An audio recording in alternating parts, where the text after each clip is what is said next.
Good evening all and welcome. Tonight's stories are not only going to horrify you, but going to completely destroy your trust in clowns. So I hope you're ready, because it's time to follow me on Twitter and let the darkness take control. I'm a 23-year-old, somewhat physically fit male, who unfortunately has had his fair share of experiences in physical altercations through the years. I'm not that tall, maybe 5'9", weigh around 180 pounds, and while I'm not the most physically imposing guy out there, I do have a pretty broad frame. The reason I bring all of this up is because some people may think a guy may not be able to relate to many of the experiences shared, like girls being stalked or harassed. However, this isn't the case. I was scared to death this night, and I felt the need to share it with all of you. The events of this story occurred while I was approximately 16 years old and in high school. I'm now 23 and attending university to become a physical therapist. My life over the past 7 years between the time this event occurred and my life now have been chaotic, to say the least. I am a recovering drug addict, and I abused opiates and cocaine for 4 years before getting clean 21 months ago and getting my life straight. Because of this fact, I don't have the best memory of that time period. However, I will do my absolute best to recall everything to the finest detail my mind can muster. Nothing will be exaggerated, and if anything is murky, I will either let you know or omit it. But now, without further ado, let's begin. I live in the deep south and went to high school in a small to medium-sized town with roughly 30 to 50k people. Because the town is not the greatest size, there were not very many things to do on weeknights or weekends either, for that matter. This was before I got into the big partying phase. I was 16, and at that age you can choose between going to the movies, browsing the mall, going bowling, having dinner somewhere, or going to Broad Street, which is the main street in downtown that is a historical site and has a lot of shops and restaurants and stuff on it. Pretty much like a main street in most towns that actually have them. In high school, going out there and just walking it, or going to see the fountain or the bridges that go over many rivers in the town behind it, were popular things to do. The bridges over the rivers were also very popular for teenagers to smoke pot or to just hang out and talk. These bridges were very dimly lit and were very barely wide enough for a car to drive over. There were no cars allowed back there anyway. This place was strictly for scenery or walking your dog or whatever. Well, one night a few of my friends and I went back there to hang out and waste a Friday night. I didn't smoke pot, and there was another friend of mine there who didn't either. His name was Zach. So while my friends started smoking, Zach and I decided to just take a walk over the hill and check out the other bridges on the other side. We probably walked a good half mile to a mile away from them, to the point where if we screamed at them, or if they screamed at us, neither would hear. Also, because we travelled over other hills, and the distance we travelled, we couldn't see our friends, or anyone else for that matter. It was a cool autumn night, and exceptionally dark out. I remember it being one of the darkest nights in living memory. Not especially cloudy, but there was no moon, or perhaps it was just incredibly dim. Being in the area we were in, so far from Broad Street, and our friends didn't help either. The only lights we had were the very dim ones of the bridge. Zach and I were just standing there looking at the river flow gently beneath us, getting ready to head back to the others when we saw two silhouettes growing larger and larger towards us. It wasn't uncommon for people to walk their dogs back here, even at the later hours of the night. I believe it was around 11 PM, and it also wasn't uncommon for other people to just be doing what we were doing. After all, that's what the place was built for. So at this point we aren't particularly frightened or anything.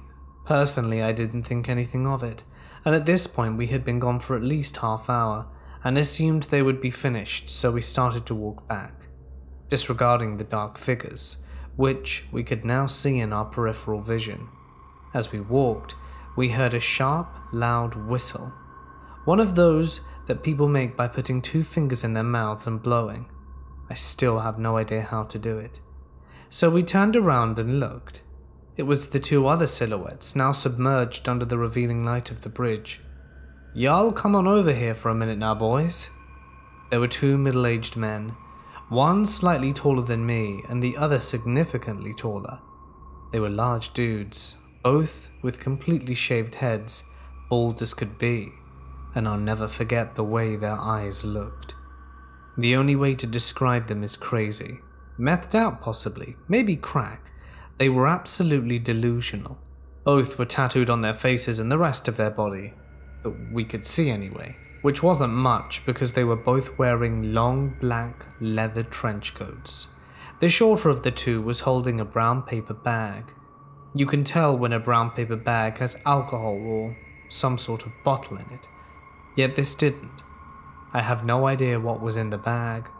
The guys began asking us a lot of questions, very personal, scary questions, and they were both quite obviously neo-Nazis, identifiable by the shaved head and swastika tattooed on their faces.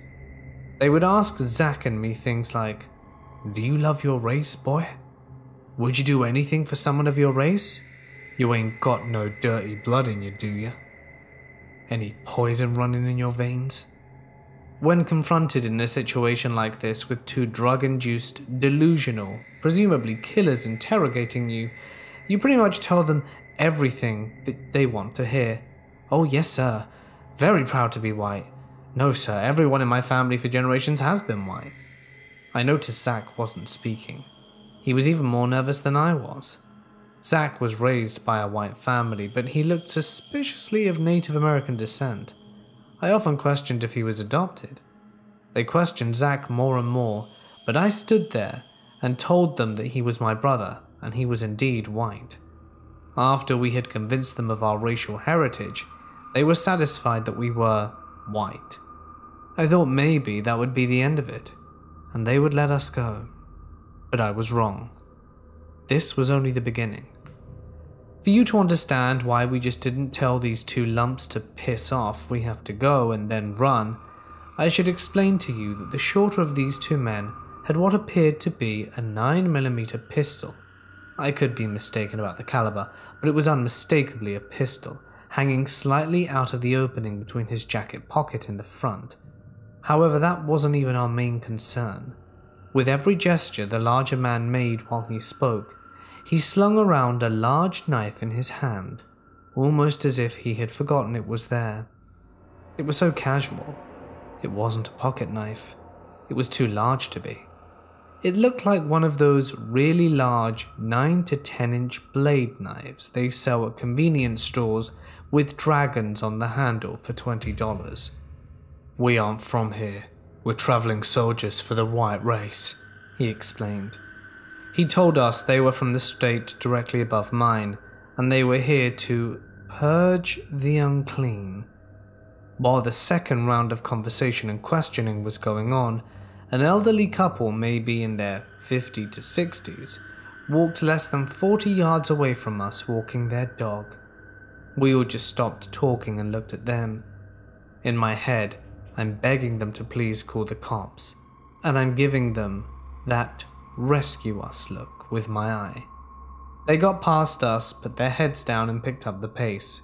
It was at this point that the scariest part of my night happened. The shorter one took out his gun, casually. He made my friend Zach and I remember his phone number and remember the name of their army, stating they had a full team of snipers with their sights aimed at our heads right now, if we were unable to do so. Obviously there were no snipers on the rooftops, but don't ask me what his logical reasoning were behind this. People in drug-induced manias don't generally have the best logic nor reasoning. I know personally. The man said it a couple of times and gave me 30 seconds to memorize it. It was an out-of-state number, so a bit more difficult to naturally memorize it. and the name of their terrorist organization was something ridiculously confusing as well. Perhaps it was just the circumstances, but it was the scariest 30 seconds of my life. Remember and repeat and live. Screw up one number and potentially get shot dead on the spot.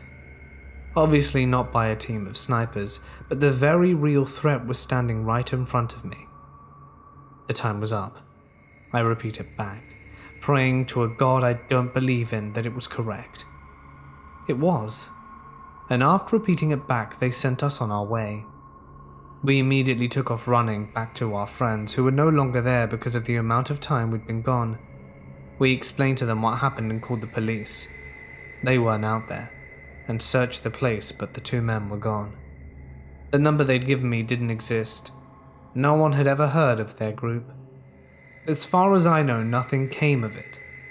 They perhaps were only just drifting in our town. It was the single most frightening night of my entire life, and that is saying something. So please, racist, bigoted, ugly, idiotic scumbags, low-in-the-dirt neo-Nazis, let's never meet again. This happened in 2005. I was just about to turn 20, between my first and second year of uni, and I found a summer job at a local video rent store. I miss those. It was open 8 AM to 1 AM, so whoever was working afternoon shift had to close up, and was located in a calm downtown area, only a couple of blocks away from the city center, and whenever I had to close, I always took a taxi home, so I never had a reason to worry about my safety.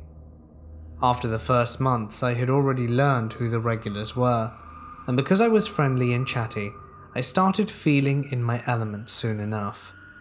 I knew who were the good clients, who were the ones who always tended to be late to return DVDs and tried to evade the fines. There was, however, one client in particular who always gave me the creeps from the first time I saw him. He was young, maybe in his early 30s, dirty blonde hair and blue eyes, and whenever he came to rent or return, he was always kind of hostile towards me, even in mundane exchanges. The sulky and rather sarcastic way he spoke to me gave me that vibe. I didn't take it personally, but let's just say he wasn't my favorite customer. So imagine my surprise when one day I come to work and my colleague tells me that one of our clients has asked about me and when I start work. She was teasing me, that he must like me, and I couldn't really think of who said client was because she didn't remember his name.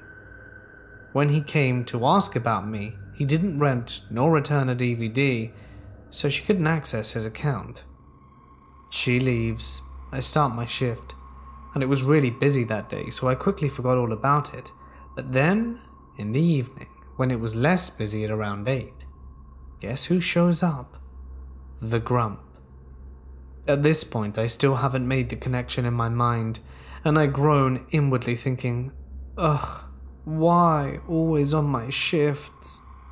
Then instead of going through the aisles to pick a movie, he heads straight for the counter, where I am, and starts asking me questions like what my name is, where and what I study, if I have a boyfriend, and I'm trying to be polite and casual, even though he is, once again, talking to me with that hostile vibe, which didn't really make any sense to me. Then he starts going away, mid-sentence, but suddenly turns back to me and declares that he will come pick me up tonight after my shift is over, and will walk me home. I stand there completely puzzled and weirded out. Then I try to politely dismiss that offer by saying that I normally call a cab, so there is no need. But he doesn't even hear me. He stubbornly says, "Tonight I will walk you home. I will be there when the store closes." Now after he left, I felt relieved and tried to laugh it off and think nothing of it. However, the later it got, the more creeped out I started to feel. I was wondering, what if he really does come? what would I do then?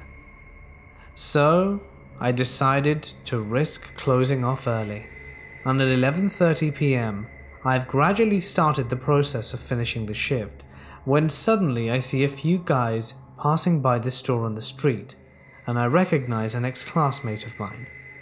I quickly run outside and shout his name. He comes back and we greet each other with a hug. We used to be friends in high school, and I tell him about the creep and that I was scared.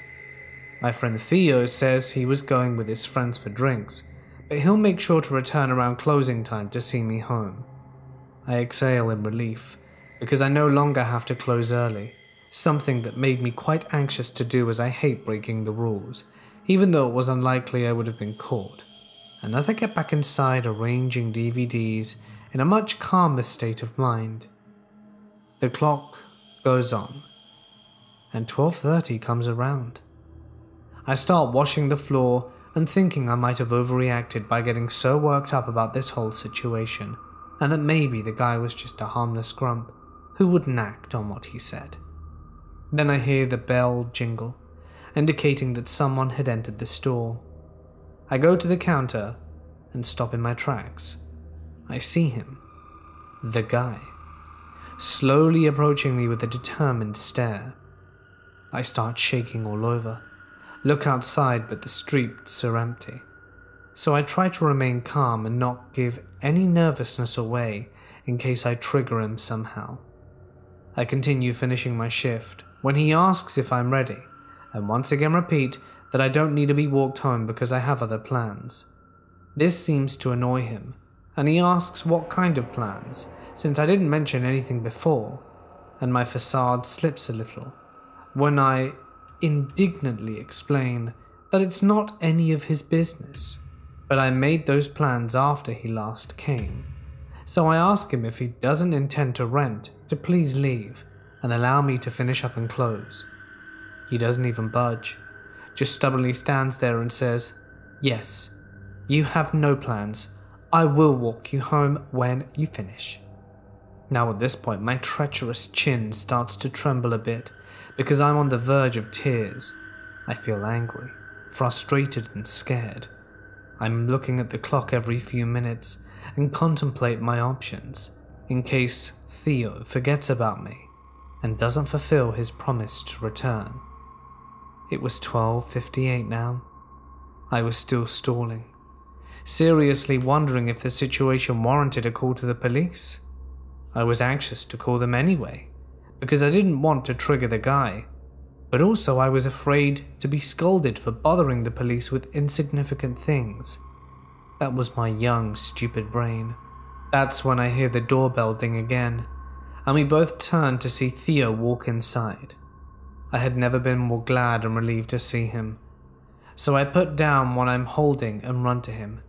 He slides a protective arm around my shoulder and asks if I'm ready, then looks at the creep in that non-verbal, defiant male way of saying, "You got a problem, bro?" Now this would be a good time to mention that Theo was a tall, bulky guy who did sports, so he was not someone you wanted to mess with, in comparison to the other guy who was rather slim. The creep looks at us for a few seconds as if weighing in his options, but then resigns and leaves. But before he goes out the door, he turns to me with a vicious glare and says, "This isn't over." Theo starts for the door, and the guy quickly left. He walked me home and warned me to speak to my manager and colleagues and warn them about him. The next day I told them everything, and I had to start taking only morning shifts for a while. A few weeks later, one of my colleagues said the creepster appeared and asked about me again. Mind you, he asked when I would be working the evening shift. They told him I only do mornings, and he seemed disappointed. He then started ranting, said that I led him on and then rejected him, and my colleagues told him that she actually knows what happened, so it would be best if he leaves, and leaves me alone, unless he wants trouble with the police. That seemed to work, because since then he never returned to the video store, at least not while I was working there. I don't know what his intentions were, but boy am I glad for Theo being there at the right place at the right time. Who knows what would have happened if he hadn't have been. In the summer of 1995, I was 11, sleeping late home alone at around 11 a.m. while my parents were at work.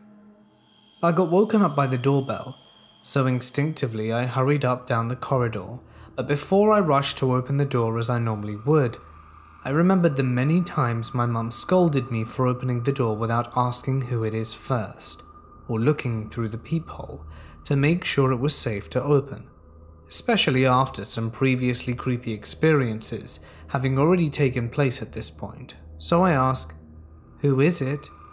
But all I heard was some unintelligible mumbles, so I thought about it and brought a chair up, stepped on it, and looked through the peephole.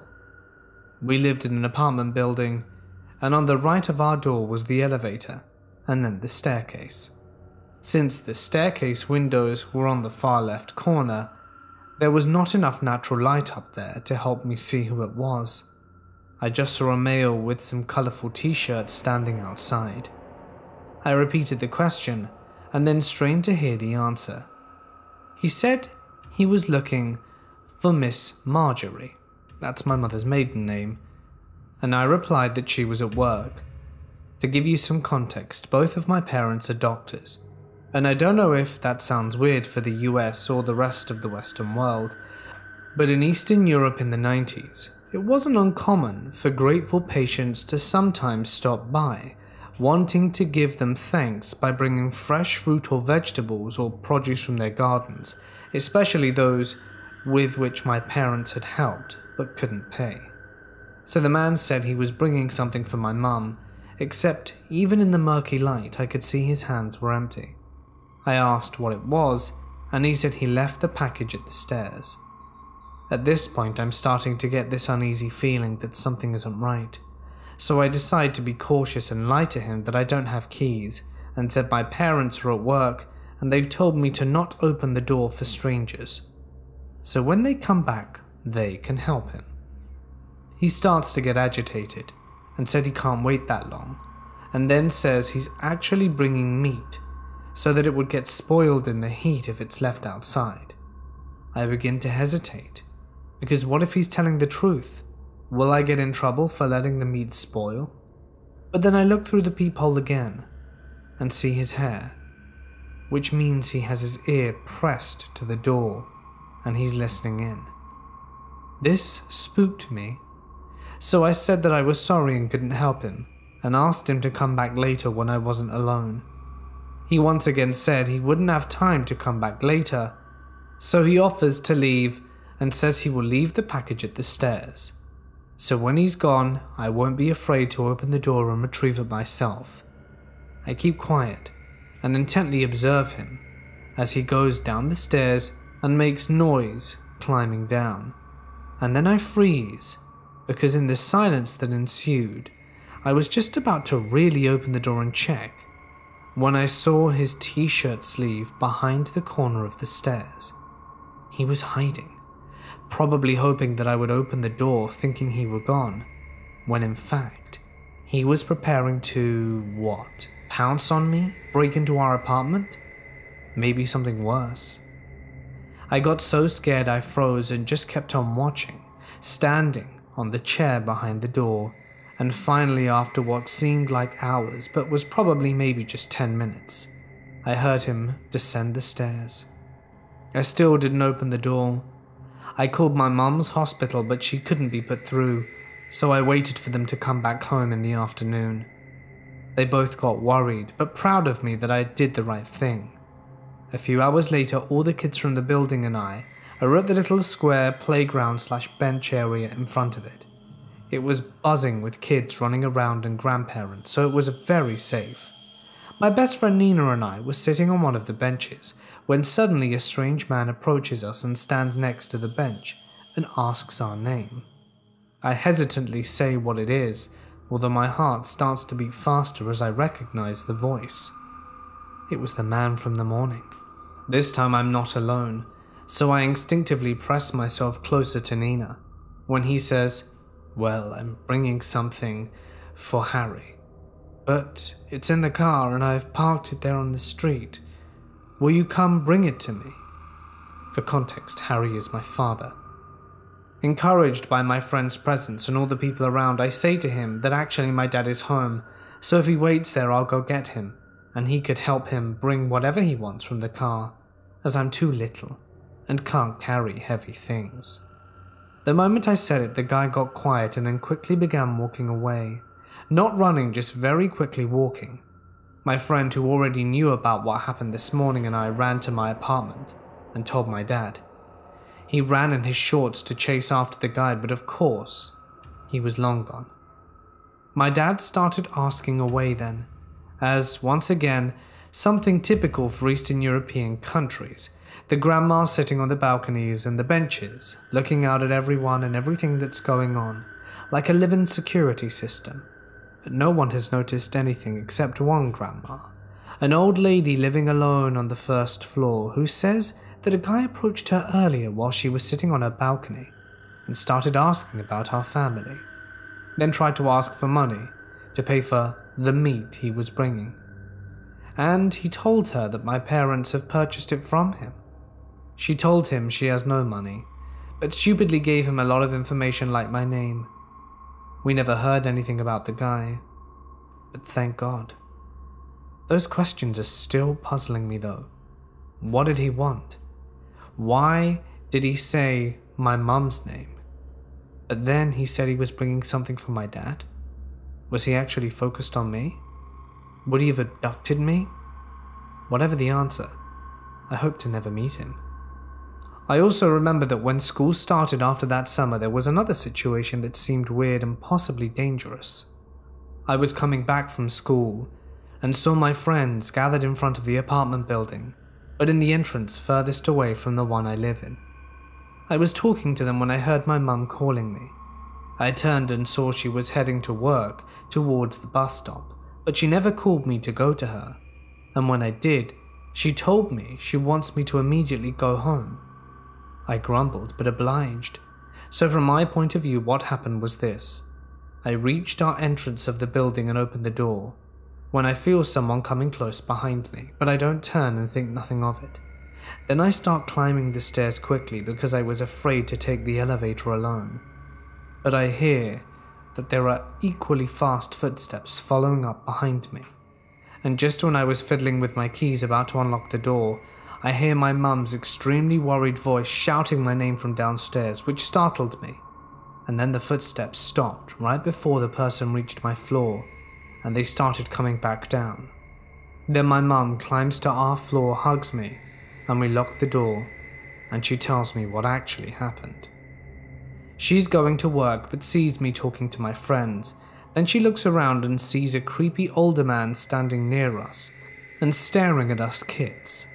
While we are all oblivious to his presence, she calls my name and tells me to immediately go home.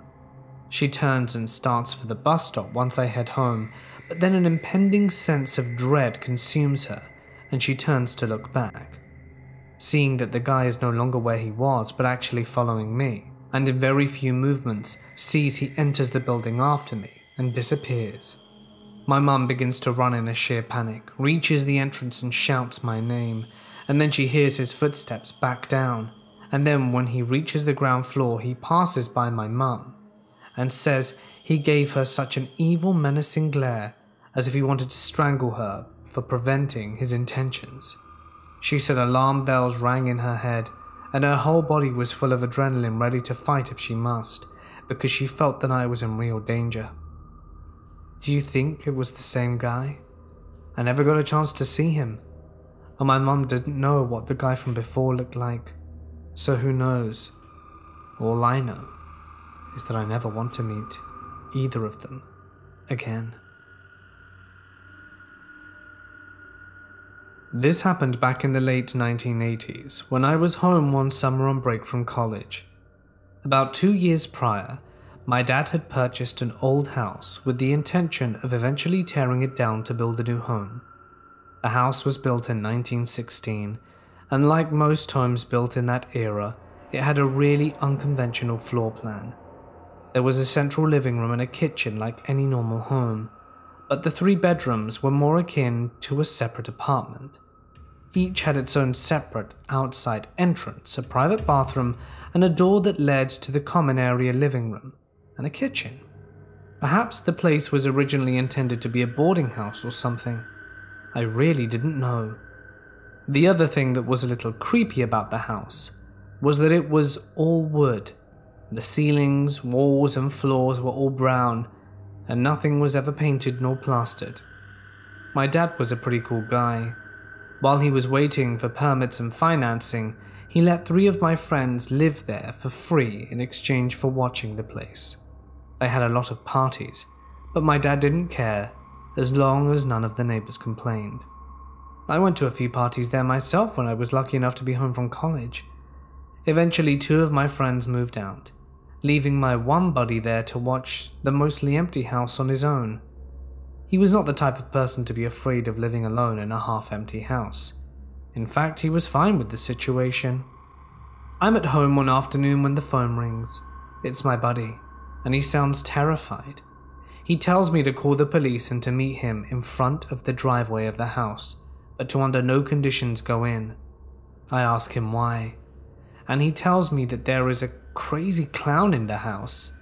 Apparently he was sick with the man flu, in bed for the previous 2 days, when he finally felt well enough to go into the kitchen to get something to eat. He runs face to face with a crazy woman dressed in a clown suit and makeup, starts screaming at him.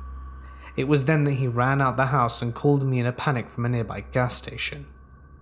I called the police and then drove over to the house, which was about 2 miles away, and find my buddy on the sidewalk out front, and he's very shaken up.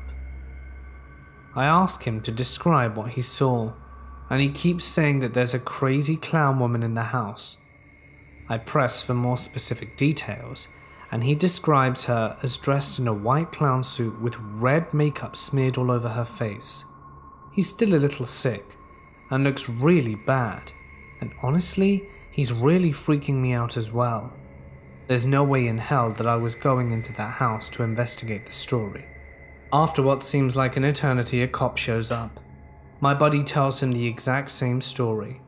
The cop then goes into the house while we wait outside, and after about 5 minutes, he emerges escorting a crazy clown woman who looks exactly as my friend described.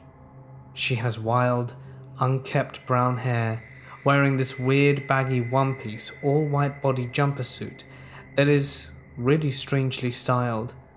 What is really disturbing though is her face.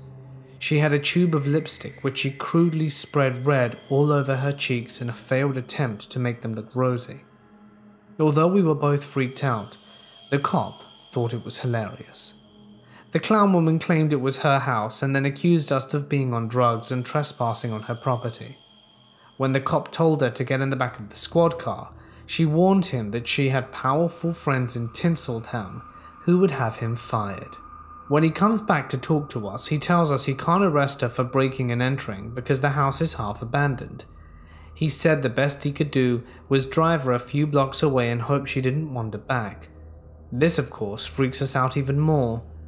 Fortunately though, when they did a background check on her, it turns out she has an outstanding warrant and would be going to jail instead. That is the last time we saw her. When we go back into the house, we find all kinds of crazy stuff written on the kitchen cabinets in the same red lipstick that she rubbed all over her face. There was also some 10-day-old fish in the fridge that my friend never got around to eating that she cooked on the stove and ate. The really scary thing though was this crazy woman was in the same house with my friend for at least a day, while he was sick and semi-delirious in bed with a fever. She was probably harmless, but who knows what she could have done if she stumbled upon him while he was sleeping. His door was unlocked the entire time. Fortunately, she never did, as far as we know. One of the things she wrote on the cabinets in lipstick was her name. While I'm not allowed to disclose what it is, I googled it and found a mugshot that was taken of her some years later. So, creepy clown lady, let's not meet again. I was 10 at the time and was visiting my hometown, Ecuador, for the summer. At the time, I knew just about everyone in my small town. a lousy, and so did my parents, which is why they let me go out on my own that day. Back to when I was 10 years old, my family decided to take a visit of my hometown in Ecuador. We went for the summer and planned out about our whole stay. One day my mum and dad were getting ready to go to a wedding when I was in the house with them.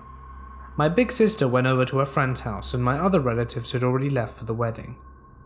I was supposed to stay home alone during the duration of the wedding, but I saw that it was a beautiful day outside and asked my mum and dad if I could go to the park, as it was no more than 2 blocks away. They were reluctant at first, stating that there would be nobody to take care of me, but I argued that it was a beautiful day out and there was no way that the park would be empty.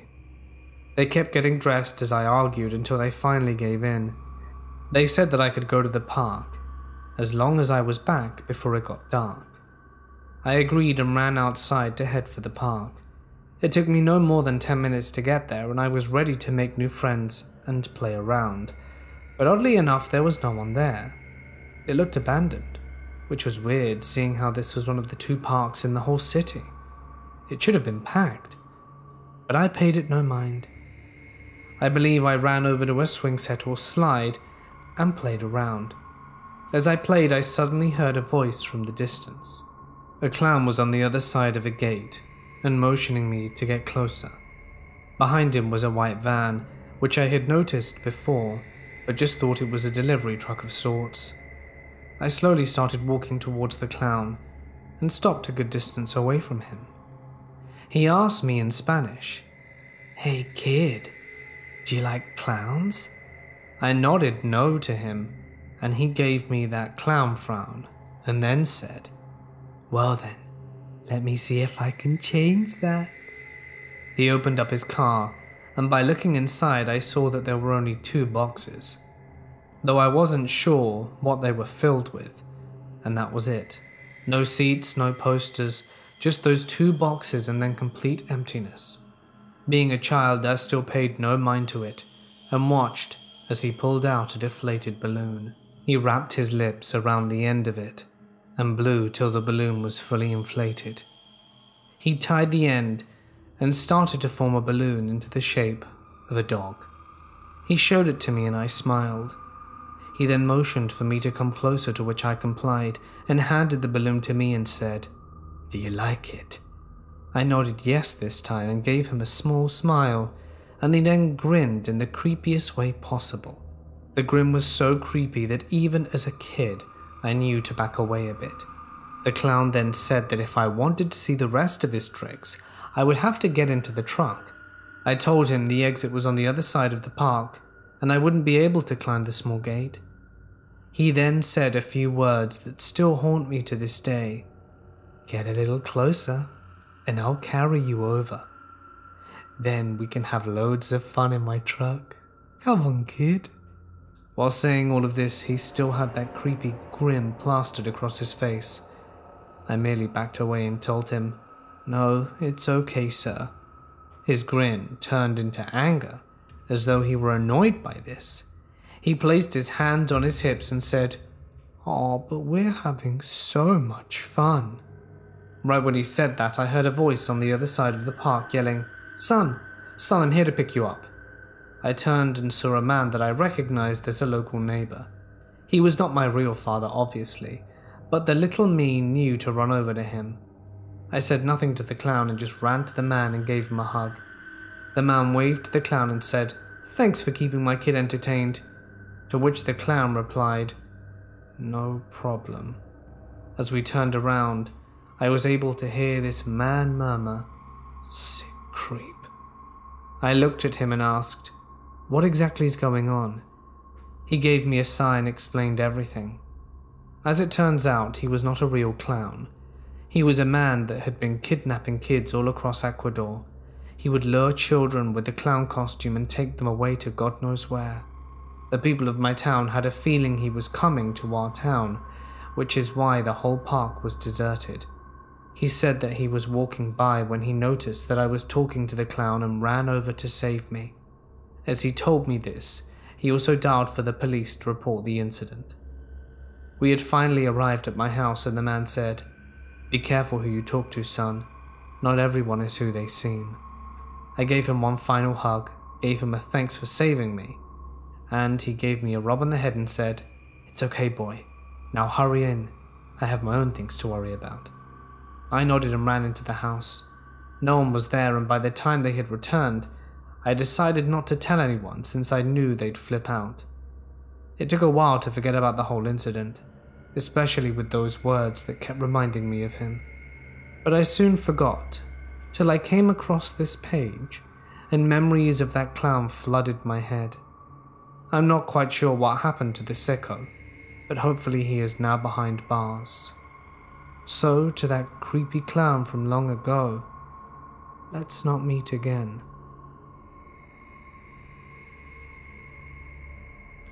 Hey guys, it's Mort here, and thank you so much for listening. And if you didn't like clowns before, I'm sure you certainly don't after hearing these. A huge thanks to my incredible members and patrons for their continued support and dedication to this channel. If you would like to join and get some exclusive benefits for doing said joining, you can do so, and I would be super grateful. It costs about the price of a cup of coffee every month, and you support me directly, and it really means a lot. Obviously, or I wouldn't be asking. And your name goes on the end of the video, which is a pretty cool thing that can happen.